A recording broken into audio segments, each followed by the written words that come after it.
Thank you. I give the floor to His Excellency, the President of South Africa.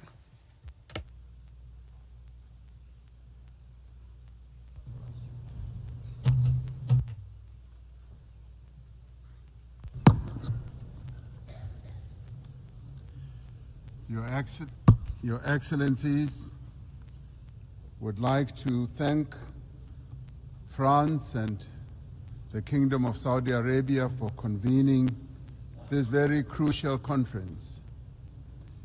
This is a moment of great significance, not only for the people of Palestine, not only for the people of Israel, but for all people who cherish the ideals of freedom and self-determination.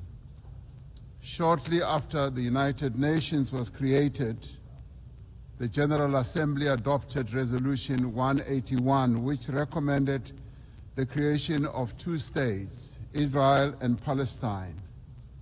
Immediately after the adoption of this resolution, only one state was created, the State of Israel, casting and ushering the Palestinians into a decades-long wilderness of statelessness, characterized by decades of occupation and now genocide.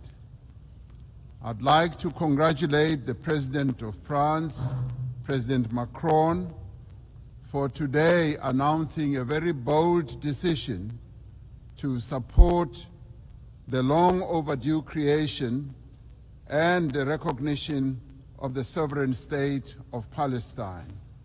President Macron, I stand here to congratulate you and to congratulate others who have taken this step. South Africa reiterates its firm commitment to the creation of a contiguous Palestinian state existing peacefully side by side with the State of Israel along the 1967 borders with East Jerusalem as its capital. South Africa condemned the 7th October attacks by Hamas that resulted in the deaths of more than 1,200 people. In response to this attack, Israel has unleashed disproportionate punishment against the people of Palestine. And we say here today that the only solution to this conflict is a two-state solution.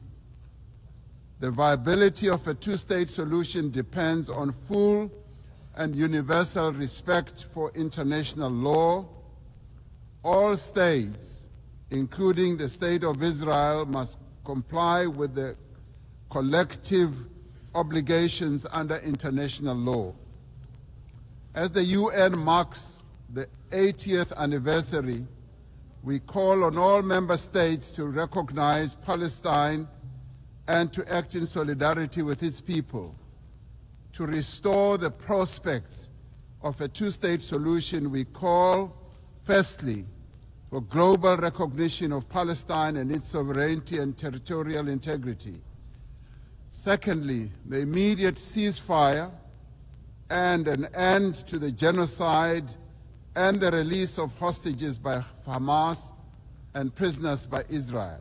Thirdly, the full respect for international law, including the respect for UN resolutions and opinions and the decisions of the International Court of Justice. Fourthly, the removal of obstacles to the two-state solution, including a halt to illegal settlements and removal of the separation wall. Lastly, the restoration of the humanitarian aid and reconstruction of Gaza.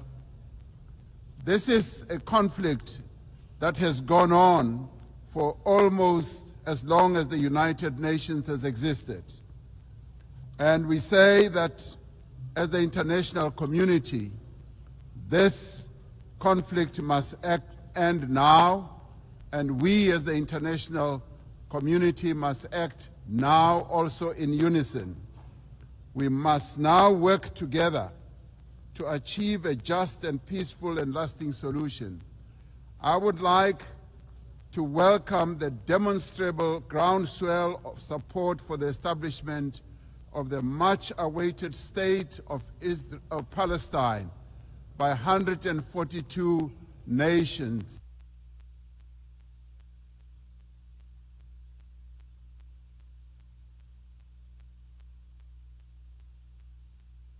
The speaker's microphone has been cut off.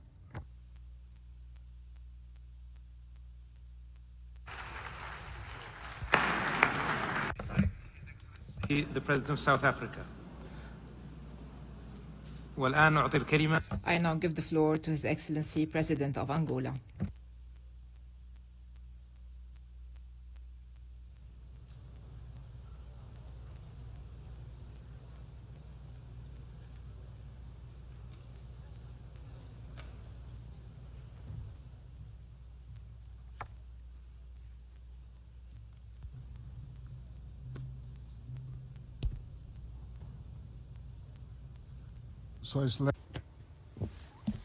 Your Excellency Emmanuel Macron, President of the French Republic, Your Excellency Sheikh Faisal Al Saud, Minister of Foreign Affairs of the Kingdom of Saudi Arabia, co-chairs of this special session, Excellencies, I would like to welcome the holding of this important international conference, which confirms the commitment of the United Nations member states to the urgent search for a peaceful, just and lasting solution to one of the most complex conflicts on the planet and the oldest in the Middle East.